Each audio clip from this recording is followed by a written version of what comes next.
오늘은 경건한 삶에 대해서 이 시간 함께 말씀을 나누려고 합니다. 경건은 어떠한 무엇을 의미하고 있는 것일까요? 제가 사전을 찾아보니까 이렇게 정의하고 있더라고요. 경건은 공경하며 삼가하고 엄숙하게 라는 뜻이라고 정의하고 있습니다. 이 말은 어떠한 것을 공경하며 절제하고 엄숙하게 살아라 라는 의미로 해석할 수가 있습니다. 제가 성남에 있을 때 새로운 삶이라는 성경 공부를 성도들이랑 함께 공부를 한 적이 있는데요. 이 경건은 영적인 삶을 추구하는 것입니다. 우리가 보통 영적인 삶을 말한다면 대부분의 사람들은 속세를 떠나 세상을 떠나 산속이나 기도원 같은 데 가서 세상과 단절하는 삶이라고 생각을 합니다. 또는 세상과 단절을 해서 365일 성경을 읽고 기도하고 또 성경을 읽고 또 기도하는 것이 영적인 삶이라고 생각하시는 분들이 많이 있습니다. 그러면 영적인 삶, 다른 말로는 경건한 삶이라고 말하는데요. 이 경건한 삶이 과연 속세와 단절하고 말씀과 기도하는 삶으로 사는 것이 진짜 경건인지 이 시간 함께 살펴보도록 하겠습니다. 첫 번째, 경건한 삶에서 제일 빠질 수 없는 부분은 바로 말씀을 묵상하는 것이죠. 오늘 본문 말씀에도 기록되어 있듯이 누구든지 다른 교훈을 하며 바른 말 곧 우리 주 예수 그리스도의 말씀과 경건에 관한 교훈을 따르지 않으면 그는 교만하여 아무것도 알지 못하고 변론과 언쟁을 좋아하는 자니 이로써 투기와 분쟁과 비방과 악한 생각이 나면 마음이 부패하여지고 진리를 잃어버려 경건을 이익의 방도로 생각하는 자들의 다툼이 일어나느니라. 우선 참된 경건한 사람은 하나님의 말씀을 분별할 수 있는 사람입니다. 초대교회 안에 유대인들이 들어와서 잘못된 가르침이 교회 안에 널리 퍼져 있었습니다.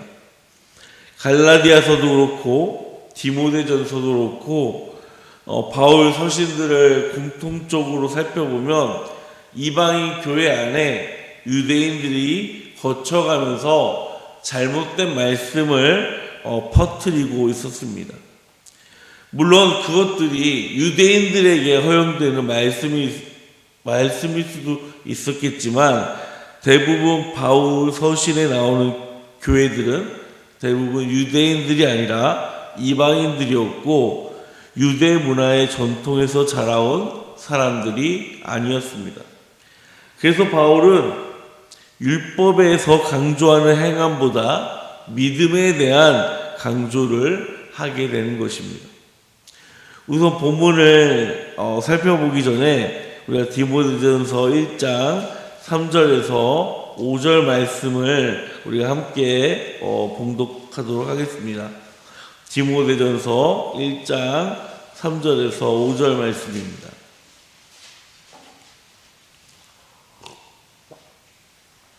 우리 함께 읽도록 하겠습니다. 시작. 내가 마게단으로 갈 때에 너를 권하여 에베소에 머물러 한 것은 어떠한 사람들을 명하여 다른 교훈을 가르치지 말며 신화와 끝없는 족보에 몰두하지 말게 하려 함이라. 이런 것은 믿음 안에 있는 하나님의 경륜을 이룸보다 도리어 변론을 내는 것이라. 이 교훈의 목적은 청결한 마음과 선한 양심과 거짓이 없는 믿음에서 나오는 사랑이거늘. 아멘. 디모데전서의 배경은 에베소 교회 안에 바울이 전한 복음이 아닌 유대인들의 신앙과 그리고 이방 민족들 사이에 유행하고 있는 신화들이 뒤섞이면서 교회 안에 갈등과 분쟁이 있었던 것 같습니다. 그런데 교회 안에 문제를 일으켰던 사람들은 대부분 유대인들이었던 것 같습니다. 그래서 사도 바울이 이 에베소 교회를 이끌고 있는 디모데에게 권면하고 있습니다. 성도들을 복음이 아닌 다른 말씀을 가르치지 말라고 권면하고 있는 것이죠. 즉 경고는 하나님의 말씀을 바르게 알아야 하는 것입니다. 즉 우리의 삶 속에서 하나님의 말씀을 가까이 해야 하는 것입니다. 우리 성도님들은 어떻게 말씀 생활을 하십니까? 대부분의 많은 사람들은 두 가지 성경 읽기를 하고 있습니다. 첫 번째는 창세기서부터 요한계시록까지의 말씀을 스스로 하루에 짧으면 한 장이고요. 또 많으면 어떤 분은 5장씩도 읽으시는 분들도 있고 다양하게 그 말씀들을 읽으면서 하나님이 어떠한 분이신지 또 예수님이 어떠한 존재인지 교회는 무엇인지 또 종말은 무엇인지 성경을 읽으면서 발견하게 됩니다. 이러한 것들이 우리가 성경을 읽는 목적일 것입니다. 그런데 어떤 사람들은 성경 일독을 해보니까 창세기부터 요한계시록까지 처음부터 끝까지 막상 읽으려고 하니까 잘 정리가 되지 않아요. 또 각각의 장별로 창세기는 창세기대로 또 출애굽기는 출애굽기대로의 주제들이 다 있다 보니까는 어떠한 내용인지 잘 잊어버리신다고 말씀하시는 분들이 많이 있어요. 그래서 그런 분들은 오히려 이렇게 또 성경 공부를 합니다. 어떻게 성경 공부를 하면은 조그만 본문을 정해서 하루에 이 본문을 하루에 3번 또는 5번 읽으면서 그 본문에 대한 내용을 이해하고요. 또 자기가 이 본문을 읽고 어떠한 생각을 나타냈는지 기록을 하면서 큐티라는 이름으로 성경을 읽기 하시는 분들도 있습니다. 큐티의 장점은 본문의 장도 짧고 집중하고 이해하기가 쉽습니다. 또 그 본문 속에 기록한 저자가 하나님의 뜻을 발견할 수 있게 하는 아주 큰 도움을 주는 훈련이기도 합니다. 이러한 훈련들이 내 육적인 몸뿐만 아니라 영적인 몸에서도 좋은 약을 먹듯이 우리에게 유익을 주는 훈련입니다. 그렇기 때문에 우리는 하나님의 말씀을 묵상하는 것은 우리가 영적인 삶으로 필요한 기본적인 행동임을 알아야 합니다. 6장 4절에서 5절 말씀을 보게 되면 그는 교만하여 아무것도 알지 못하고 변론과 언쟁을 좋아하는 자니 이로써 투기와 분쟁과 비방과 악한 생각이 나며 마음이 부패하여지고 진리를 잃어버려 경건을 이익의 방도로 생각하는 자들의 다툼이 일어나느니라. 경건한 사람은 교만한 사람이 아닙니다. 변론과 언쟁, 말싸움을 좋아하지 않고 악한 생각을 하지 않는 사람이 경건한 사람이라고 볼 수가 있습니다. 이렇게 되기 위해서는 무엇보다도 하나님의 말씀에 묵상해야 되겠죠.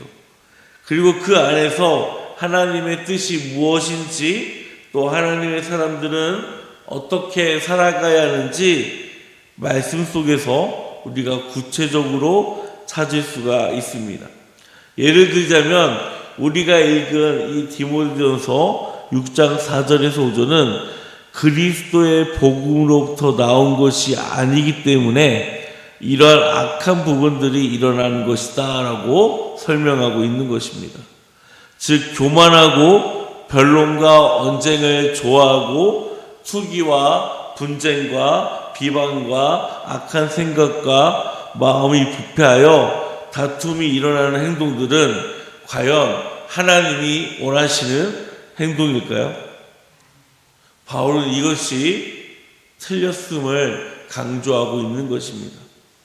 이러한 말씀 훈련은 하나님의 뜻을 발견할 수가 있는 것이죠.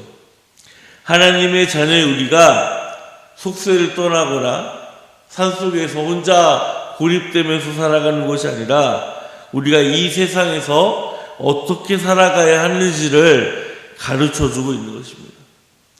사랑하는 성도 여러분, 말씀 훈련을 열심히 하시기를 소망합니다.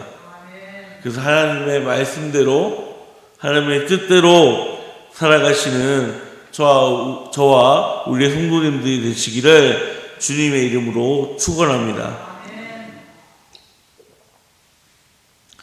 두 번째로는요, 경건한 삶을 필요하기 위해서는 기도하는 삶이 필요합니다. 오늘 말씀을 좀 많이 찾아볼 텐데요. 디모데전서 2장 1절에서 5절 말씀입니다. 1절에서 4절까지만 읽도록 하겠습니다. 1절에서 4절까지만 읽도록 하겠습니다. 시작. 그러므로 내가 첫째로 권하노니 모든 사람을 위하여 간구와 기도와 도구와 감사를 하되 임금들과 높은 주에 있는 모든 사람들을 위하여 하라. 이는 우리가 모든 경건과 단전함으로 고요하고 평안한 생활을 하려 함이라. 이것이 우리 구주 하나님 앞에 선하고 받으실 만한 것이니 하나님은 모든 사람이 구원받으며 진리를 아는 데 이르기를 원하시니라. 아멘. 이 절 후반절에 보면 모든 사람을 위하여 하라. 이는 우리가 모든 경건과 단정함으로 고요하고 평안한 생활을 하려 함이라. 우리가 기도하는 이유에 대해서 이렇게 바울은 설명하고 있는 것입니다. 우리 주보의 기도에 대해서 조금 짧게 써 있어요. 기도하기를 힘쓰며 라고 써져 있습니다. 기도에 힘쓰라는 말은 우리의 영적인 생활에서 아주 필요함을 뜻하는 것입니다. 즉 우리의 기도는 영적인 삶이죠. 경건 훈련을 하는데 큰 도움이 되는 요소이기도 합니다. 또한 기도는 호흡이라고 합니다. 즉 숨을 쉬는 행동이죠. 우리가 기도를 하지 않는다는 것은 어떻게 보면 이 세상에서 삶을 포기하는 것이라고 볼 수 있는 것입니다. 사람은 숨을 쉬어야 살 수 있습니다. 우리가 기도하는 행위는 우리의 영혼이, 우리의 육체가 숨을 쉬기 위한 방법이라는 것을 깨달으시기를 바랍니다. 또한 기도는 하나님과의 대화입니다. 예수님께서 사역하실 때 예수님은 항상 기도하셨습니다. 그가 힘들어할 때 자신의 고통을 다 하나님께 호소하기도 하였습니다. 이스라엘 왕 중 역사상 하나님께 인정받은 왕은 바로 다윗이었습니다. 시편에 보면 다윗의 쓴 시가 적혀 있습니다. 그런데 그 시의 내용을 보면 대부분 하나님을 찬양하거나 하나님께 기도하는 내용들이었습니다. 다윗의 시를 보면 다윗은 늘 하나님과 항상 교제하였음을 알 수가 있습니다. 그가 하나님과 교제하면서 그의 마음이, 연약했던 마음이 단단해졌고요. 그리고 하나님께서는 항상 다윗과 함께 하셨습니다. 기도는 하나님이 살아계심을 증명하는 것이라고 생각합니다. 그래서 우리는 기도하는 것입니다. 또한 기도는 방금 우리가 읽은 말씀처럼 개인적인 기도뿐만 아니라 국가를 위해서, 또 지도자들을 위해서, 또한 우리 교회를 위해서, 우리 가정을 위해서 기도하는 것입니다. 또한 우리 주변에 있는 사람들을 위해서도 기도하는 것이죠. 또한 우리 주님께서는 하늘 보좌 우편에서 우리를 위해 항상 중보한다라고 말씀하고 계십니다. 그렇기 때문에 우리는 기도해야 합니다. 기도의 불이 꺼지지 않는 우리 서강교회 성도님들이 되시기를 주님의 이름으로 축원합니다. 세 번째는 경건 훈련으로 필요한 훈련은 전도하는 삶입니다. 마태복음을 찾아보도록 하겠습니다. 마태복음 28장 19절에서 20절 말씀입니다.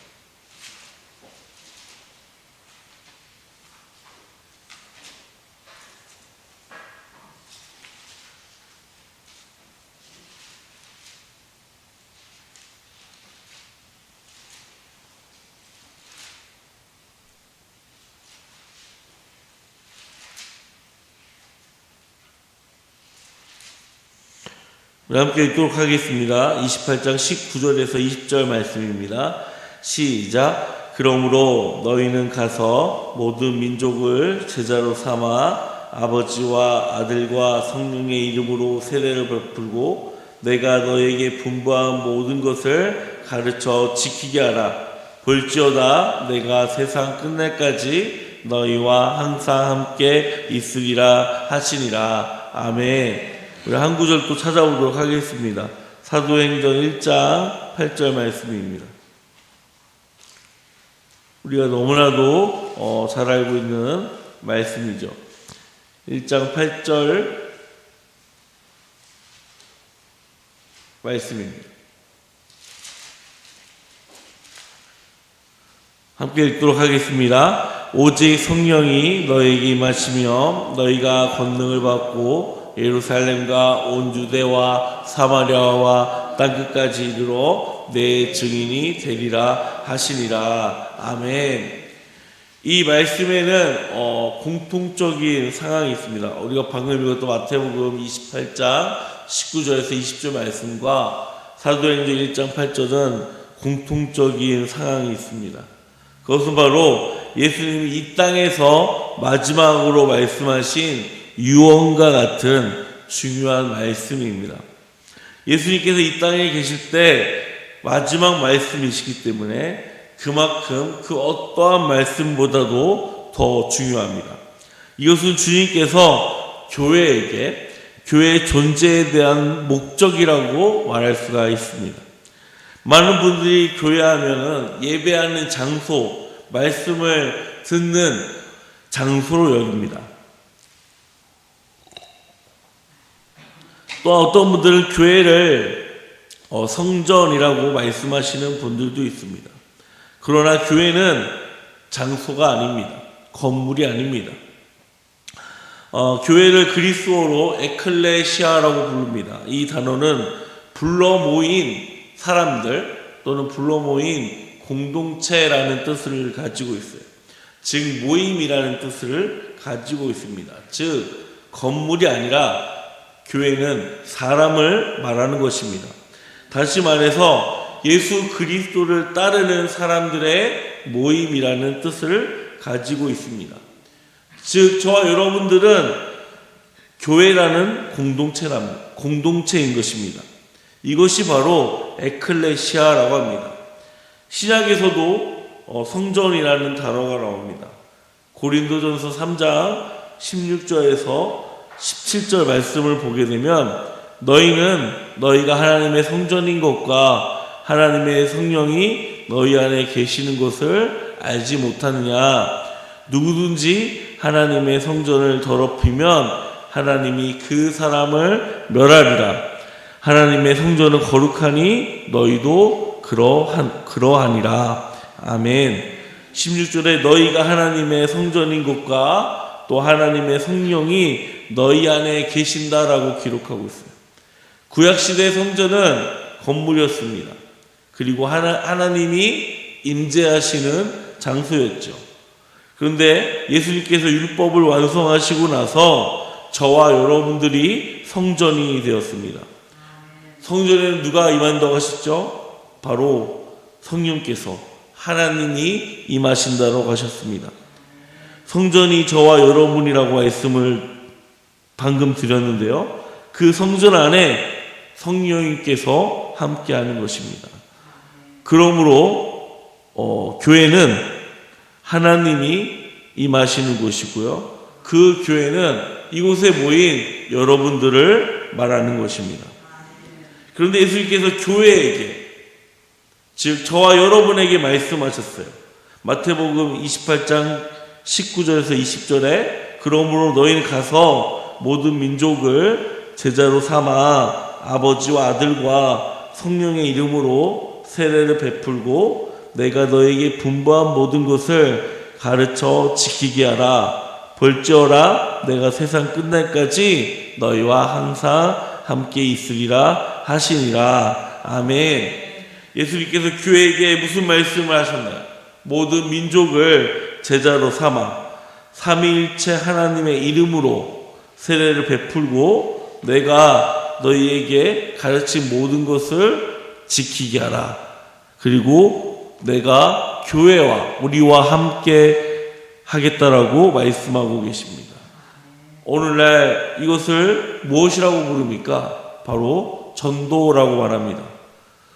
사도행전 1장 8절 오직 성령이 너에게 임하시면 너희가 권능을 받고 예루살렘과 온 유대와 사마리아와 땅끝까지 이르러 내 증인이 되리라 하시니라. 아멘. 우리는 이 구절을 읽으면서 이렇게 부릅니다. 선교라고 부르죠. 교회의 존재의 목적은 전도와 선교라는 것입니다. 이것을 문장으로 표현한다면 영혼을 구원하여 제자 삼는다라는 뜻이죠. 그러므로 교회는 전도하는 일에, 선교하는 일에 소홀해서는 안 되는 것입니다. 교회가 말씀 훈련과 기도 훈련에만 집중한다면 그것은 반쪽짜리 교회일 것입니다. 또한 건강하지 못한 교회일 것입니다. 또한 교회가 말씀 훈련을 소홀히 하거나 기도에만 열심히 한다면 이거 역시도 건강하다고 볼 수 없는 것이죠. 또한 교회가 전도만 열심히 한다고 한다 해도 역시 마찬가지로 건강하다고 볼 수 없는 교회입니다.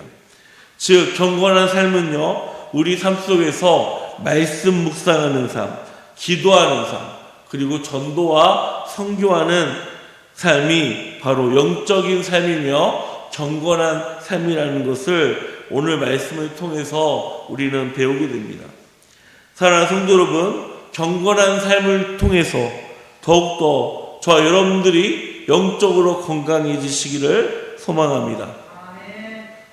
영적으로 건강하셔서 하나님 나라를 이루어져 나아가는 우리 서강교회 성도들이 되기를 주님의 이름으로 축원합니다. 아멘. 마지막으로는요, 경건은요, 상식적인 것입니다. 야고보서 1장 25절에서 27절을 보게 되면 자유롭게 하는 온전한 율법을 들여다보고 있는 자는 듣고 잊어버리는 자가 아니요 실천하는 자니 이 사람은 그 행하는 일에 복을 받으리라. 누구든지 스스로 경건하다 생각하며 자기 혀를 재갈 물리지 아니하고 자기 마음을 속이며 이 사람의 경건은 헛것이라. 하나님 아버지 앞에서 정결하고 더러움이 없는 경건은 곧 고아와 가부를 그 환난 중에 돌보고 또 자기를 지켜 세속에 물리지 아니하는 그것이니라. 아멘. 보통 경건하면 영적인 것만을 말합니다. 영적인 삶을 말합니다. 그런데 야고보 사도는 오히려 경건은 상식적이다라고 말씀하고 있습니다. 27절에 하나님 아버지 앞에서 정결하고 더러움이 없는 경건은 곧 고아와 가부를 그 환난 중에 돌보고 또 자기를 지켜 세속에 물들지 아니하는 그것이다 라고 말하고 있습니다. 27절 상반절에 하나님 아버지 앞에서 정결하고 더러움이 없는 경건은 진짜 경건한 사람이고요. 이러한 사람은 고아와 과부를 그 어떠한 어려운 상황 속에서도 돌보고 자기를 세상 속에서 지키는 사람이라고 우리에게 가르쳐주고 있습니다. 우리 주변에 하나님의 이름을 언급하면서 마치 자신이 경건한 사람이고 영적인 사람으로 보이려고 하시는 분들이 많이 있습니다. 그런데 진짜 그분들의 삶을 보면 거룩하고 영적인 분으로 보일 수 있겠지만 또 어떠한 면에서는 상식적이지 않는 분들이 꽤 많이 있습니다. 아무리 말씀을 많이 읽고 기도를 많이 하고 전도를 많이 해도 일상적인 대화가 되지 않으신 분들이 많습니다. 무슨 말만 하면 사탄아 물러가라 라는 이상한 외계어를 사용하시는 분들을 보면 믿음의 사람들에 봤을 때 저분을 보고 상처를 받고 심지어 예수님을 떠나고 싶어 하시는 분들도 꽤 있습니다. 아주 유명한 목사님이신데요. 설교 시간에 욕을 엄청 잘하십니다. 그런 목사님이 계셨어요. 오히려 하나님의 말씀에 성경은 그렇게 말하고 있지 않는데도 불구하고 성령님의 은사 가운데 방언을 못하게 되면 비아냥거립니다. 강하지도 않은 방언을 왜 너는 못하느냐 라는 식으로 그 사람을 무시하는 경우도 있습니다. 그런데 우리가 방금 읽었던 27절 그 말씀을 묵상하면서 경건한 사람은 비상식적인 사람이 아님을 깨달았습니다. 오히려 상식적인 사람이구나라는 것을 더욱더 깨닫게 됩니다. 고아와 과부를 그 환난 중에서 돌보고 또 자기를 지켜 그 세상에 물들지 아니한다라고 말하고 있습니다. 고아와 과부는 오늘날로 따지면 불쌍한 사람이죠. 불쌍한 사람은 믿지 않는 사람들도 이렇게 말합니다. 얘 도와줘야 됩니다 라고 말합니다. 과부는 오늘날 우리 현대사회에서는 불쌍하지 않지만 이 유대사회에서는 취약계층에 있었던 사람입니다. 여러분이 교회 안에 진짜 경건한 사람을 찾고 싶다면 예배가 끝난 후 바닥에 떨어진 휴지와 주보를 줍는 사람일 것입니다. 그 사람이 진짜 경건한 사람입니다. 우리가 바닥에 휴지가 떨어져 있는 것을 보고 지나친다면 그것은 비상식적인 사람이겠죠. 또 경건한 사람이 아니다라는 것이죠. 야고보는 이러한 사람이 진짜 경건한 사람임을 설명하고 있는 것입니다. 마지막으로 이야기만 하고 오늘 말씀을 정리하려고 합니다. 안토니오라는 사람이 있습니다. 자기의 가산을 다 나눠주고 가난한 사람들에게 다 나눠줬습니다. 그리고 이 사람은 굴 속에 들어가서 은둔 생활을 하면서 고행을 했습니다. 하루는 하늘에서 들리는 소리가 안토니오에게 들려왔습니다. 네가 아무리 경건하게 살고자 하지만 알렉산드리아에서 살고 있는 헌 신발을 고치는 노인만은 못하다라는 음성을 듣게 되었습니다. 그래서 안토니오는 자기가 고행하고 있는 굴 속에서 나와서 알렉산드리아로 갑니다. 그리고 그 신발을 고치는 노인에게 가죠. 노인은 이 거룩한 성자가 오므로 너무나도 반가워하고 환영하였습니다. 안토니오는 노인에게 이렇게 묻습니다. 당신은 어떠한 방식으로 살아가십니까? 라고 물었습니다. 노인이 대답하기를 우리는 생활이 가난하기 때문에 매일 신발을 고치는 것으로 생활비를 벌고 저녁에는 가정 예배를 보고 아이들에게는 하나님을 공경하는 법을 가리키고 삶으면서 살고 있습니다. 라고 대답을 하였습니다. 많은 사람들이 경건 생활에 대해서 잘못 이해하고 있습니다. 오해하고 있습니다. 오히려 세상과 등지는 생활이라고 생각해서 불의와 빈곤과 죄악으로 가득 찬 이 세상을 벗어나려고 합니다. 이 세상에서는 절대로 경건한 삶을 살 수 없다라고 말하면서 산으로 떠납니다. 또한 기도원으로 가서 생활하는 것이 경건한 삶으로 생각하는 줄 압니다. 그러나 경건한 생활이란 이러한 독특한 생활 방식에 있지 않습니다. 경건한 삶은 우리 삶 가운데에서 하나님을 두려워하며 생활하는 것입니다. 사람을 두려워하는 것이 아니라 하나님을 두려워하는 것이죠.